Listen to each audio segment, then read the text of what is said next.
আসসালামু আলাইকুম আপু ভাইয়ারা। আজকে আমি মাছ রান্না করব, ওই জন্য জিরা ধনা গোলমরিচটাকে ভালো করে ভেজে নিচ্ছি। এই যে আমার ভাজা হয়ে গেছে, আমি ব্লেন্ডারে দিয়ে দিলাম। তারপর পেঁয়াজ দিয়েছি, আদা দিচ্ছি, রসুন দিচ্ছি, আর এই তো কাঁচামরিচ দিয়ে দিলাম। এখন আমি ব্লেন্ডারে ব্লেন্ড করে নিব। আর এর ফাঁকে আমি আমার বিড়ালগুলোকে দেখতে পাচ্ছি কি সুন্দর তারা খেলা করছে, আপনাদেরকে দেখালাম। আর এই তো আমি গ্যাস অন করে নিয়ে কড়াই বসিয়ে দিয়েছি। এখন আমি তেলটা দিয়ে দিচ্ছি, পরিমাণ মতন তেল দিলাম। আবারও আমি বিড়ালের সাথে খেলা করতে আসলাম যতক্ষণ তেল গরম না হয়। আর এইদিকে তেল গরম হচ্ছে, আর এইদিকে আমি বিড়ালদেরকে আপনাকে দেখাচ্ছি, আমার সুন্দর সুন্দর বিড়ালগুলোকে। তাদের সাথে আমি দুষ্টামি সবসময় করে থাকি। আমার বিড়ালগুলোকে আপনাদের কেমন লাগছে? আর এর ফাঁকে তেল গরম হয়ে গেছে, আমি পেঁয়াজ দিয়ে দিলাম। পেঁয়াজ এরপর তেজপাতা দিয়ে ভালো করে ভেজে নিলাম। পেঁয়াজ বাদামি হয়ে গেছে, আমি যে মশলাগুলো ব্লেন্ডারে ব্লেন্ড করলাম ওগুলো দিয়ে দিলাম। তারপর পানি দিয়ে দিলাম। এখন মরিচের গুঁড়া, হলুদ গুঁড়ো দিয়ে আমি ভালোভাবে নেড়ে নিচ্ছি।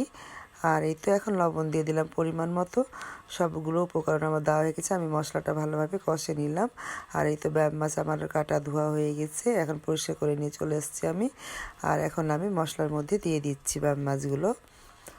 আর এই তো আমার মাছগুলো আমি এখন দিয়ে দিলাম মশলার মধ্যে। আর যত মশলা কষাবে তত রান্নাটা টেস্ট হবে। আর ব্যাম মাছটা কষিয়ে ভালোভাবে রান্না করলে একদম মাংসের স্বাদ পাওয়া যায়। আর আমিও ঠিক ওইভাবে কষিয়ে নিচ্ছি ভালোভাবে। আর এই তো আমি দিয়ে দিলাম। পানি দেওয়া হয়ে গেছে আমার। এখন ধনিয়া পাতা কাঁচামরিচ দিয়েছি। আর এই তো আমার মাংসের মতন কালার চলে এসছে, আর টকবক করে মাছটা ফুটছে, মনে হচ্ছে আমি মাংস রান্না করলাম। আমার তো মাছ রান্না হয়ে গেছে। আপনাদের রান্নাটা কেমন লাগলো? আর এই তো দেখেন, শুধু মাছ না, আমি আলু ভর্তাও করব।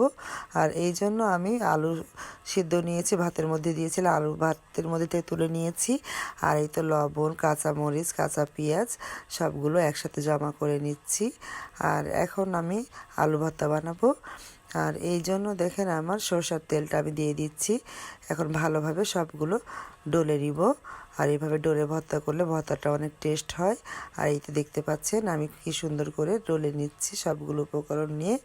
আর এখন আমি আলুর সাথে ভালো করে মাখিয়ে দিচ্ছি। আর এইভাবে আলু মাখিয়ে কাঁচা পেঁয়াজ, কাঁচা মরিচের ভর্তা ধনিয়া পাতা দিয়ে অনেক মজা লাগে।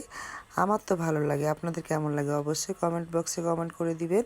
আর দেখেন কত সুন্দর আলু ভর্তা, আলুগুলো সিদ্ধ হয়ে গেছে, আর ভর্তাটা করতে বেশ ভালোই লাগছে। তো ভিডিওটা ভালো লাগলে অবশ্যই লাইক কমেন্ট শেয়ার করে দিবেন। আর একটা ভিডিও বানাতে অনেক কষ্ট হয়, আপনারা যদি পাশে না থাকেন আমরা অবশ্যই উঠে দাঁড়াতে পারবো না। আপনাদের পাশে থাকা অনেক দরকার। তো আল্লাহ হাফেজ।